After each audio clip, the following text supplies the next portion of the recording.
So picture it. You're in the Middle Ages and you want your hair styled and to be a different color. And your only option is, guess what? It's coffee. Not after the 70s. Thank you, the 70s. You get hair color. Yay! So today I'm going to be showing you how to do a foil highlight. Micro foil highlight, which is different from a chunky highlight, which will be explained later. So you are going to need 5 clips, foils, a brush, a comb, a clip, whatever product you are using. I am not using hair color today as I don't want to waste any, so I'm using my mock products that is mocked, written as mocked, your brush, and your bowl. Now, if you have a client with you, you're also going to drape your client with a sanic and a cape. Also a towel so you don't get hair color all over their neck. But as I don't have a client, my client Betsy will be helping me today. So as you can see, Betsy's already parted in 5 different parts. So with that, we are going to get started. Each and every single part has a different reason and a different name. So they all are numbered 1, 2, 3, 4, and 5. And you're supposed to start with number 2. Some of us start with our back ones, some of us start with our fronts. It's whatever we are comfortable with. We are starting with the front because that is what we are comfortable with. So before this, you would usually part your client, make sure she has no bugs in her hair, and you would also drape her. I am currently not doing that because I don't think my mannequin is actually alive, but that's okay. So a little bit about what kinds of foil techniques. You got your micro and you got your chunky.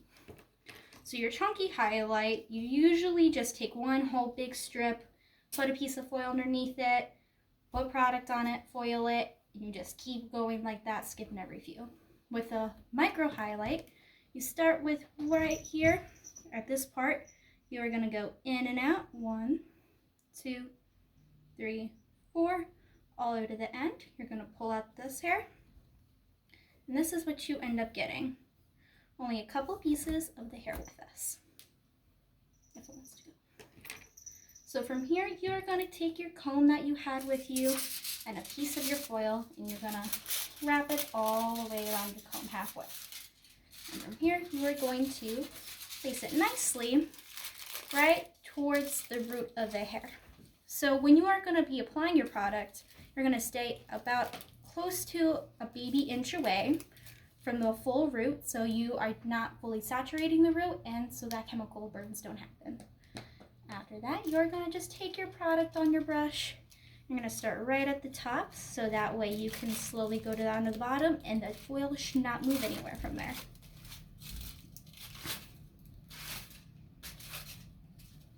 You're going to slide your comb out, fold your foil, just like that. Position it to your front with your little metal clip with the rest of the hair and clip it into place. Then you grab a new piece of hair.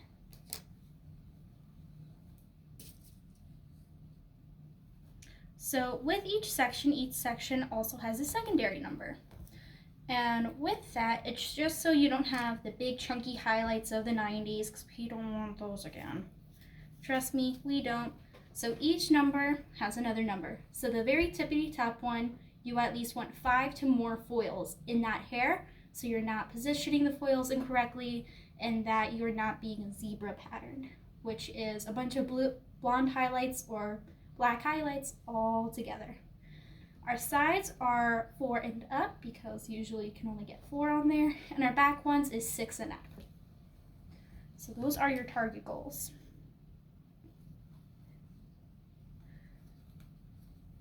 I'm going to show you guys one more time, and then I'm going to show you what it should look like at the end. In and out, you just simply weave. Now, how you know if you take too much hair is pretty simple. If you cannot see everyone else through your hair or anything from that, you have taken a bigger chunk than you're supposed to. So you're just going to simplify that down. You grab a piece of paper, foil, wrap the foil just like so. Position it towards the scalp. Take your brush, just simply brush her out.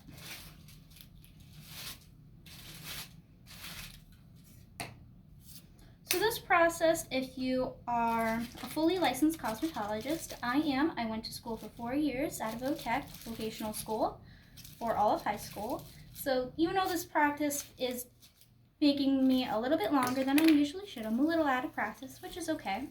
It usually takes 25 to 35 minutes to get all the foils in, and after all the product is in, she usually sets for 35 minutes unless you're using bleach. And that's 10 minutes to up. So after you are all done with the foils, she is gonna look like this. All nice and foiled. You see all of them are nice and thin pieces in the hair. And she is gonna set for about 35 minutes if I was using regular product. Since she's not, she's all good to go to be washed out at the very end. And you can see that she is fully saturated with all her lovely product in her hair. And those pieces are very itty bitty and thin.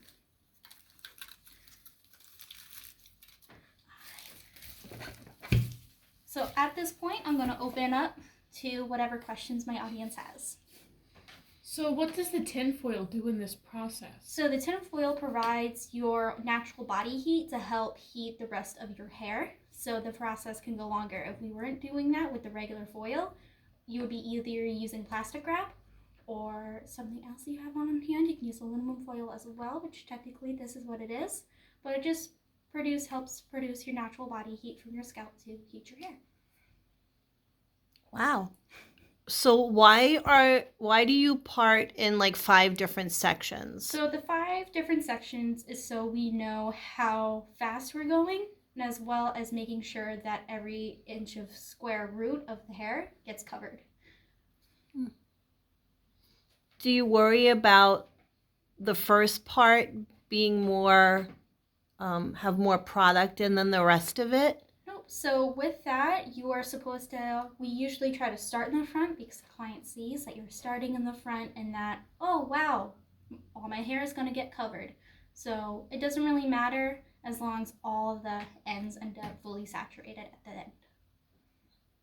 Wouldn't the front section take a little bit longer? It would be sitting longer than the rest of the hair. Would that affect the way it looks? Yes. So after the 35 minutes, we never look at the front of the hair first because that has obviously been sitting longer. We look at the back of the hair. So with Brittany here, as you could see, the back of her head was obviously done last. So when, as a stylist checks to see if her client's done, we go towards the back of the hair, lift it up a little bit, and if she is not the color that you're wanting, that means the back definitely needs to set more, and especially the middle, because the crown of the head is always the hardest to lighten and to darken. How do you choose like what color would look good on someone? So it really depends what the client wants. From there, we ask the questions of, have you ever had your hair colored before? Perms, any process like that. If you use box color, stylist color, what have you used? If you use a semi-permanent, demi, or permanent hair color. And from there, we just take it from there. We get our color books and we kind of match to what it is. We always do a test first with our client to make sure that they're not going to be allergic to our hair color, which is called a patch test. So usually when you start up with a brand new client, you have her come in for 2 appointments. So one is for the patch test. Usually we put a small dot of the hair color on her arm or the back of her neck and see if she has allergic reaction to it the next day. All right, that's it. Thank you for watching my video.